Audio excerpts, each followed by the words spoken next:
मतदान का जो प्रतिशत था, जैसा आप सब जानते हैं, 77.15% पोल हुआ था ईवीएम मशीनों में।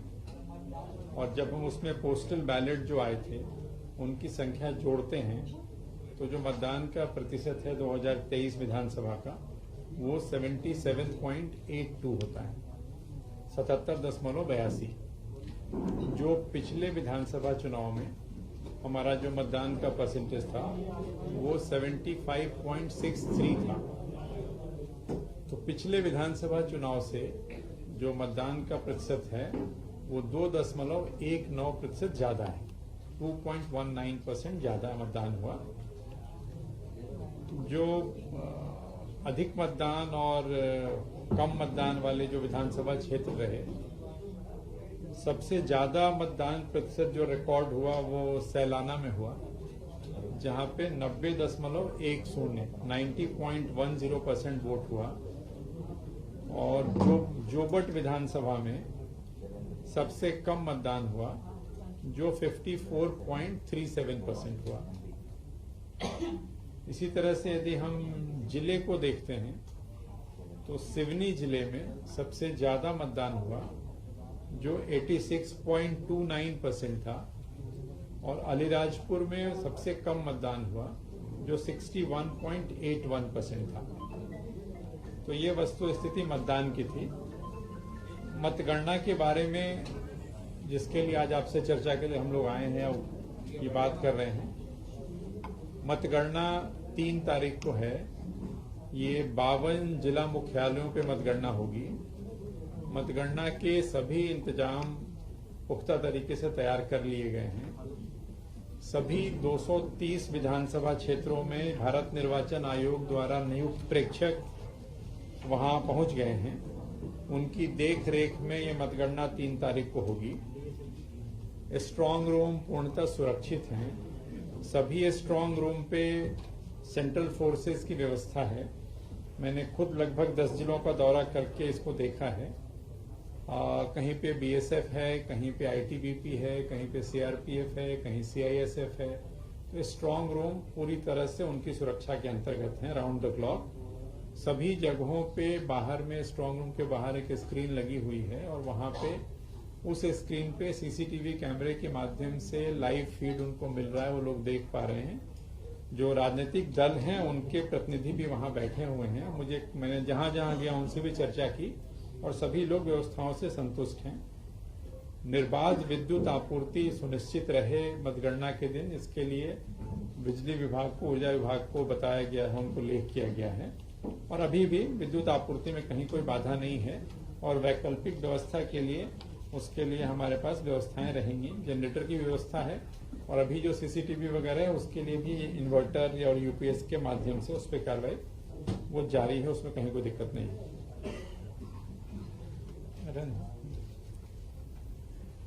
भारत निर्वाचन आयोग के द्वारा भी कल बैठक की गई। हमने भी कल हम लोगों ने कलेक्टर्स और एसपीज के साथ वीडियो कॉन्फ्रेंसिंग करके लगभग 2 घंटे तक जिलेवार समीक्षा की गई। सिक्योरिटी एस्पेक्ट को लेकर के भी और काउंटिंग सेंटर की व्यवस्था को लेकर के भी। जैसा मैंने आपको बताया कि 3 टियर सिक्योरिटी अभी भी है और काउंटिंग के दिन भी रहेगी। सिर्फ पासधारी, जिनके पास पास होगा वही लोग अंदर जा पाएंगे, और जिनके पास अधिकृत पास है नहीं है उनका प्रवेश वर्जित होगा। हर विधानसभा की गणना के लिए अलग अलग हॉल बनाए गए हैं। एक हॉल में, किसी भी एक हॉल में 2 विधानसभा की गणना नहीं होगी। सामान्यतया 14 टेबल लगाए जाते हैं एक विधानसभा क्षेत्र की गणना के लिए, लेकिन हमारी कुछ विधानसभा ऐसी हैं जिनमें मतदान केंद्रों की संख्या बहुत ज्यादा है। तो इसको देखते हुए कई विधानसभा क्षेत्रों में 14 से ज्यादा टेबल हम लोगों ने आयोग से अनुमति लेकर के वो लगाई है, ताकि जो परिणाम है वो हमें थोड़ी शीघ्रता से प्राप्त हो सके। उदाहरण के लिए जैसे सिवनी में लखनादौन है जहां सबसे ज्यादा मतदान केंद्र हैं, वहां पे 407 मतदान केंद्र हैं।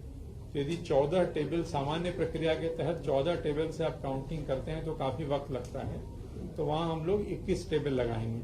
इस तरह से कई सारी विधानसभाएं हैं जहां पे 21 टेबल, कहीं पे 18, कहीं 16, कहीं 20, इसके माध्यम से कर रहे हैं। और अनुमान है कि पिछले वर्ष की तुलना में यदि काउंटिंग निर्बाध चली, कोई व्यवधान नहीं आया, तो मेरा जो अनुमान है उसमें पहले करीब 5.5 घंटे मान लीजिए, पहले 5 घंटे से लेकर के अंतिम में आप 10 घंटे मान लीजिए, तो 5 से 10 घंटे के बीच में पूरी 230 विधानसभा क्षेत्रों के परिणाम हमको प्राप्त हो जाएंगे। 5 घंटे में इसलिए कह रहा हूं, जैसे सबसे पहले जैसे दतिया में भांडेर है, तो भांडेर में 229 मतदान केंद्र है। 229 मतदान केंद्रों के लिए वहां हम 18 टेबल लगा रहे हैं। तो 18 टेबल यदि लगा रहे हैं तो जो काउंटिंग का जो राउंड होता है वो 13 राउंड में वो काउंटिंग खत्म हो जाएगी। तो 13 राउंड में अगर काउंटिंग खत्म होती है तो हमारा अनुमान है कि 4.5 से 5 घंटे में वो क्लियर हो जाएगा। सिमिलरली सेवड़ा में 221 मतदान केंद्र हैं, वहां 20 टेबल लगा रहे हैं, तो वहां भी अनुमान है कि 5 घंटे में हो जाएगा यदि काउंटिंग सीधी चलती रहती है। तो ये प्रयास है कि अधिक टेबल्स की संख्या जहां पे स्थान उपलब्ध रहा है और जहां पे कैंडिडेट्स ज्यादा रहे हैं वो भी ध्यान रखा गया। ज्यादा कैंडिडेट में थोड़ा समय ज्यादा लगता है मशीन को बार बार करने में, तो इसलिए टेबल्स की संख्या भी बढ़ाई गई है कई जगहों पे। मतगणना जो है वो 8 बजे शुरू होगी। आपको पता है, आपकी जानकारी में है, पहले भी हम लोग प्रेस नोट के माध्यम से बता चुके हैं। स्टार्ट करेंगे पोस्टल बैलेट से, जैसा आयोग के निर्देश हैं। आधे घंटे के बाद जो वोटिंग मशीन है उनके माध्यम से गिनती शुरू होती है। पहले ये व्यवस्था होती थी कि यदि पोस्टल बैलेट की गिनती पूरी नहीं हुई है तो ईवीएम की गिनती का आखिरी राउंड रोकते थे और पहले पोस्टल बैलेट खत्म करते थे। अब वर्तमान व्यवस्था ये है कि दोनों गतिविधियां इंडिपेंडेंट हैं। पोस्टल बैलेट की गिनती अलग है, वो अलग एआरओ के टेबल्स पे चलेगी, उसकी संख्या भी हम लोगों ने बढ़ाई है, मैं आपको बताऊंगा। और ईवीएम की गिनती अलग चलेगी, जो जब खत्म होगा। एंड नेचुरली पोस्टल बैलेट पहले खत्म होगा क्योंकि पोस्टल बैलेट की संख्या उतनी ज्यादा नहीं है। तो पोस्टल बैलेट जैसे समाप्त होगा वैसे पोस्टल बैलेट के परिणामों की घोषणा की जाएगी।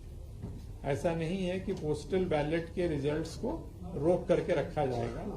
जैसे किसी विधानसभा क्षेत्र के पोस्टल बैलेट की गिनती समाप्त होती है, आरओ द्वारा उसकी घोषणा की जाएगी। ईवीएम के जो मशीन्स हैं उनकी घोषणा राउंड वाइज होती है। यदि उस विधानसभा क्षेत्र के लिए 14 टेबल है तो जैसे उन 14 टेबल की गिनती पूरी हो जाती है, उसका टोटल वगैरह बन जाता है, तो प्रत्येक राउंड पे उसकी घोषणा होती है और उस राउंड की जो कॉपी बनती है वो जो कैंडिडेट अगर उस हॉल में होते हैं तो कैंडिडेट को दी जाती है, कैंडिडेट नहीं होते हैं तो उनके जो इलेक्शन एजेंट हैं उनको दी जाती है। इसी तरह से जो टेबल्स हैं, जिस टेबल पे ईवीएम मशीन की गिनती हो रही है, उस टेबल के लिए जो कैंडिडेट के एजेंट होते हैं, तो हर मशीन की गिनती के बाद उस मशीन में किस कैंडिडेट को कितने वोट मिले हैं वो भी एजेंटों को दिया जाएगा। उसकी फोटोकॉपी कराएंगे और एजेंट्स को दी जाएगी कि किसी मशीन में ए कैंडिडेट को कितना मिला, बी को कितना मिला, सी को कितना मिला। कहने का मतलब कि पूरे ट्रांसपेरेंट तरीके से हर राउंड की भी जानकारी और हर टेबल की जानकारी भी एजेंट्स को और कैंडिडेट को होगी, ये उन सभी को दी जाएगी। जो काउंटिंग में जो स्टाफ लगता है उनका 3 बार रैंडमाइजेशन होता है। तो फर्स्ट रैंडमाइजेशन हो चुका है, सेकेंड और थर्ड। सेकेंड रैंडमाइजेशन 24 घंटे पहले होता है। सेकेंड रैंडमाइजेशन में ये किया जाता है कि कौन सा व्यक्ति किस विधानसभा की काउंटिंग करेगा। और जो थर्ड रैंडमाइजेशन होता है, जो 3 तारीख की सुबह 5 बजे होगा, 6 बजे नहीं 5 बजे होगा, ये ऑब्जर्वर की उपस्थिति में होगा। तो थर्ड रैंडमाइजेशन में ये पता चलता है कि उस विधानसभा में वो व्यक्ति कौन सी टेबल पे बैठेगा। मतलब कहने का आशय यह है कि 3 तारीख की सुबह 5 बजे तक किसी को पता नहीं है कि वो किस टेबल पे काउंटिंग कर रहा है। हर टेबल पे काउंटिंग सुपरवाइजर्स होते हैं, काउंटिंग असिस्टेंट होते हैं और इनके अतिरिक्त एक माइक्रो ऑब्जर्वर होता है। जो माइक्रो ऑब्जर्वर होता है वो सेंट्रल गवर्नमेंट का एम्प्लॉय होता है, वो राज्य सरकार का एम्प्लॉय नहीं होता। तो एक तरह से हर टेबल पे 4 लोग होते हैं और दूसरी तरफ जितने कैंडिडेट हैं उनके एजेंट होते हैं। हर विधानसभा के लिए एक ऑब्जर्वर है जो भारत निर्वाचन आयोग द्वारा नियुक्त है, जो दूसरे प्रांतों के वरिष्ठ सीनियर अधिकारी होते हैं। 230 विधानसभा क्षेत्र के लिए 230 ऑब्जर्वर अपने यहाँ नियुक्त हैं। जो सर्विस वोटर होते हैं, जिनको हम ईटीपीवीएस कहते हैं, आखिरी मतगणना शुरू होने के दिन मतलब 3 तारीख को 8 बजे तक जो उनके प्राप्त होते हैं मत डाक से, उनको हम लोग काउंट करते हैं, उनको लिया जाता है। तो इसके लिए डाकघर के साथ समन्वय करके और जो पोस्टमैन वगैरह को अतिरिक्त पास जारी किए गए हैं कि देर रात तक भी जो डाक मतपत्र, सर्विस वोटर के डाक मतपत्र का मतलब कर्मचारी वाला और ये नहीं है, सिर्फ जो सेना में हमारे लोग हैं जो सर्विस वोटर्स हैं उनके मतपत्र अगर देर रात जब भी प्राप्त होते हैं 8 बजे के पहले उनका पोस्टमैन आसानी से काउंटिंग सेंटर तक आ सके, उसको कोई दिक्कत नहीं हो, इसके लिए डाक विभाग से समन्वय करके उनको पासेज जारी किए गए हैं ताकि वो 8 बजे के पहले यदि कोई उनको प्राप्त हुआ है तो ला करके मतगणना स्थल पे दे सकें ताकि उसको काउंटिंग में हम रख सकें। मीडिया के साथियों के लिए मतदान केंद्र पे मीडिया सेंटर बनाया गया है जहां पे टेलीफोन, कंप्यूटर, प्रिंटर आदि की व्यवस्था रहेगी। आयोग द्वारा जो हम लोगों ने काफी प्राधिकार पत्र जारी किए हैं, जब जब जिसकी रिक्वेस्ट आई तो हम लोगों ने जनसंपर्क से जो भी रिक्वेस्ट प्राप्त हुआ वो हमने करा के आप तक पहुंचाया है। मेरे समझ से आप सभी को प्राप्त हो गया होगा। पूरे जो काउंटिंग की प्रोसेस है उसका सीसीटीवी कवरेज होगा, न सिर्फ मतगणना हॉल का बल्कि जो गलियारे हैं जिसमें से वो सामग्री आएगी स्ट्रांग रूम से, उसका भी सीसीटीवी कवरेज होगा। इसकी लाइव वेब स्ट्रीमिंग नहीं होगी, काउंटिंग प्रोसेस की लाइव वेब स्ट्रीमिंग नहीं होती। ये भी व्यवस्था की गई है कि जो पेटियां स्ट्रांग रूम से लेकर के आते हैं तो उनके रास्ते अलग अलग हो, संबंधित विधानसभा का जो कक्ष है मतगणना जहां होनी है आपस में एक दूसरे को क्रिस क्रॉस नहीं करें, उसकी कलर कोडिंग की गई है। जो कर्मचारी उन पेटियों को लेके आएंगे तो संबंधित विधानसभा को डिफरेंट कलर दिया गया है, उसी तरह से पासेज जारी किए गए एजेंट के भी। तो काउंटिंग एजेंट्स को भी एक विधानसभा का काउंटिंग एजेंट को दूसरे में जाने की अनुमति नहीं होगी। ऑब्जर्वर जो मतगणना कक्ष है उसमें मोबाइल पूर्णतः प्रतिबंधित होगा। उसमें सिर्फ जो अपवाद है वो ऑब्जर्वर हैं जो भारत निर्वाचन आयोग द्वारा नियुक्त हैं, उनके पास मोबाइल होगा। और जो आरओ एआरओ जो ईटीपीवीएस होता है, जो सर्विस वोटर के जो आते हैं उसके बारकोड पे स्कैन करना पड़ता है, उसकी स्कैनिंग के लिए ओटीपी आती है। तो उस ओटीपी को देखने के लिए, यूज करने के लिए आरओ एआरओ और काउंटिंग सुपरवाइजर को सिर्फ उतने पर्पस के लिए मोबाइल के उपयोग की अनुमति होगी। उसके बाद एक बार हो जाएगा तो ऑफ कर देंगे वो।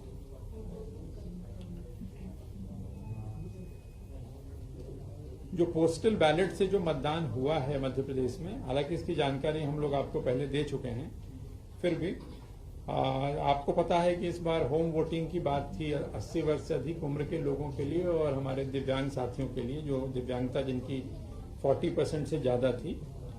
तो इस श्रेणी में या 80 वर्ष से अधिक के लोग जिन्होंने घर से वोटिंग की सुविधा का लाभ लिया उनकी संख्या 51,259 है। जिन दिव्यांग मतदाताओं ने घर से मतदान किया उनकी संख्या 12,093 है। जो सेवाएं अति आवश्यक सेवाएं घोषित हुई थी जिसमें फायर था, मेडिकल था और इस तरह की 1-2 और सेवाएं थी, उनके 1113 लोगों ने होम वोटिंग का लाभ लिया। जो गवर्नमेंट के कर्मचारी थे जिन्होंने पोस्टल बैलेट के माध्यम से मतदान किया उनकी संख्या 3,04,623 है। और जिन लोगों ने अगेन गवर्नमेंट कर्मचारी लेकिन जिन्होंने ईडीसी के थ्रू मतदान किया, क्योंकि जो महिला कर्मचारी होती हैं उनकी ड्यूटी उसी विधानसभा क्षेत्र में लगती है, इसलिए उनको पोस्टल बैलेट जारी की जगह पे ईडीसी जारी किए गए, उनकी संख्या 21,197। इस तरह लगभग 3,25,000 से ज्यादा गवर्नमेंट एम्प्लॉइज ने पोस्टल बैलेट के माध्यम से मतदान किया। जो हमारे 230 विधानसभा क्षेत्र हैं इनके लिए जो टेबल में बता रहा था, जो टेबल की संख्या बढ़ाई गई है, तो यदि आप 230 को 14 पे देखते हैं तो उससे काफी ज्यादा टेबल लगाए गए हैं। टेबल्स की कुल संख्या जो इस मतगणना के दौरान पूरे राज्य में जिनका उपयोग होगा वो है 4,369 4369। और पोस्टल की जो गणना होगी उसकी जो संख्या है वो 692 तो यदि आप 4,369 टेबल के आधार पे एवरेज राउंड कैलकुलेट करते हैं तो हमारे मतदान केंद्र है 64,626। तो 64,626 को यदि आप 4369 से डिवाइड करते हैं तो एवरेज राउंड हमारे 14.70 मतलब 15 राउंड एवरेज होता है जो राउंड होंगे। उसी तरह से पोस्टल बैलेट जो हमें प्राप्त हुए हैं 3,25,000 के आसपास, उनमें अगर आप बाकियों को जोड़ देंगे तो 380 के आसपास हो जाते हैं, वरिष्ठ वाले और दिव्यांग वाले। उनको भी 692 टेबल लगाई गई है। तो जो आयोग के निर्देश है 500, तो 500 से कम में ही, यानी एक टेबल पे लगभग 500 से कम ही मतपत्रों की गिनती होगी। तो आयोग के निर्देशों का इसमें भी पालन किया गया है। मतगणना का परिणाम के लिए एक तो जो हम लोग जो हमारी वेबसाइट है उस पे परिणाम आपको प्राप्त होंगे। एक results.eci.gov.in है, हम उसका विज्ञापन भी तैयार कर लिया हम लोगों ने, अभी दे देंगे जो भी आ जाएगा या ग्रुप पे डाल देंगे। तो जो वेबसाइट्स हैं, जो वोटर हेल्पलाइन ऐप है, उसके माध्यम से हमें चीजें प्राप्त होती रहेंगी। क्योंकि मतगणना के परिणाम की एंट्री जो होगी वो आरओ के द्वारा की जाएगी। जो आरओ वहां पे मतगणना हॉल में है, हर मतगणना हॉल से सीधे वो एंट्री करेंगे उसमें, जो हम लोगों को अपनी वेबसाइट पे हम उसको फेच करेंगे और वेबसाइट के माध्यम से हम आपसे शेयर करेंगे। और डिफरेंट जो चैनल्स हैं, आप सभी का सहयोग मिलेगा, आपके माध्यम से लोगों को पता चलेगा। जिले में कई जगहों पे उन्होंने स्क्रीन्स की व्यवस्था की है। हम लोग अपने यहाँ भी कुछ स्थानों पे प्लेटफॉर्म है या अपना दफ्तर है और भी जो इम्पोर्टेंट जगह है वहाँ वॉल के माध्यम से, स्क्रीन के माध्यम से डिस्प्ले कर सकते हैं, करेंगे। आज की तारीख में सबसे जल्दी वो टीवी पे सबसे पहले दिख जाता है, तो लोग वहीं देख लेते हैं, मोबाइल में देख लेते हैं। इस पे भी ध्यान रखा गया है कि मतगणना के परिणाम के उपरांत कई बार वो विजय जुलूस और कई तरह के प्रोसेसेस निकलते हैं। तो इसके बारे में भी कलेक्टर्स वगैरह ने बैठक करके कि उसके रूट्स वगैरह का भी ध्यान रखा जाए और अनावश्यक कोई विवाद की स्थिति न हो, क्योंकि आचार संहिता अभी भी प्रभावशील है। तो इसके बारे में ये भी एक मुद्दा दिमाग में रखा गया है और इस पे भी चर्चा पॉलिटिकल पार्टी से की गई है। काउंटिंग की पूरी जो प्रक्रिया है वो कलेक्टर्स ने पॉलिटिकल पार्टी के लोगों को, कैंडिडेट को, उनके एजेंट्स को पहले से ब्रीफ कर दिया है जिला मुख्यालय पे कि किस तरह से क्या कार्रवाई होगी, क्या परमिसेबल है, क्या नहीं है। तो उनको ब्रीफिंग दे दी गई है ताकि सब कुछ सुचारू रूप से और निर्विघ्न रूप से संपन्न हो सके। तो मोटी मोटी इतनी बात है। सर, अभी आपने जो बताया जुलूस वगैरह ये नहीं निकालेंगे, जैसा भी निकालेंगे उसकी पूरी प्रोसेस होती है इसके अंदर। हर बार ये देखने में आता है कि सारे लोग हलवाई भी रहते हैं, लेकिन उसके बाद जीतने के बाद जिस पार्टी की ज्यादा स्थितियाँ आती हैं वो इस तरह के जुलूस निकालते हैं। आप पार्टी के आदेश, आपके आदेशों का, निर्वाचन आयोग के आदेशों का उल्लंघन करते हैं, मैंने ये नहीं कहा कि जुलूस निकालने को रोक है।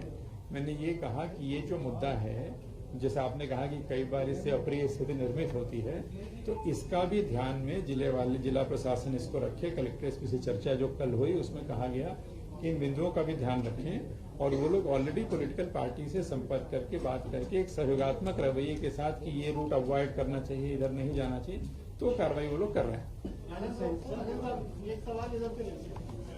कांग्रेस ने तो हमेशा आरोप लगाया है कि हमने जब निर्वाचन को जो भी शिकायत की वो उस पर कोई कार्रवाई नहीं की, तो क्या ऐसा है?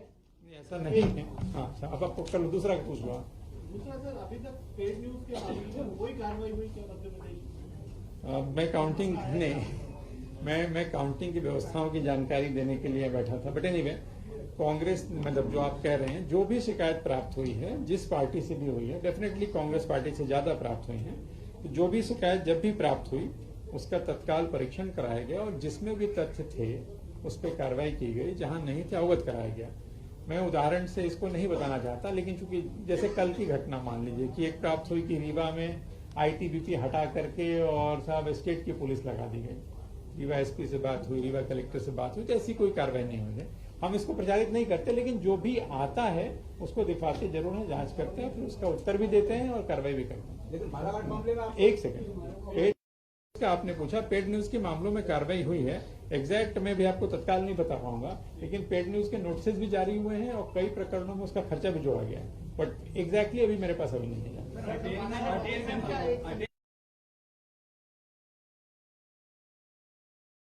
पूछिएगा हमसे। ले ली वापस बोला हमने नहीं, तो भाई जो लेगा उससे पूछोगे ना कि भाई आपने हमसे क्यों पूछे। बालाघाट वाले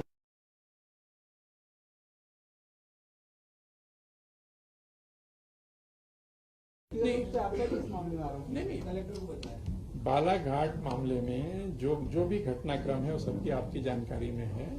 बालाघाट मामले में मतपत्रों के फिर कह रहा हूँ, पहले भी कह चुका हूँ, बालाघाट के मामले में किसी भी डाक मतपत्र के साथ कोई छेड़छाड़ नहीं हुई जैसा एलेज किया गया है।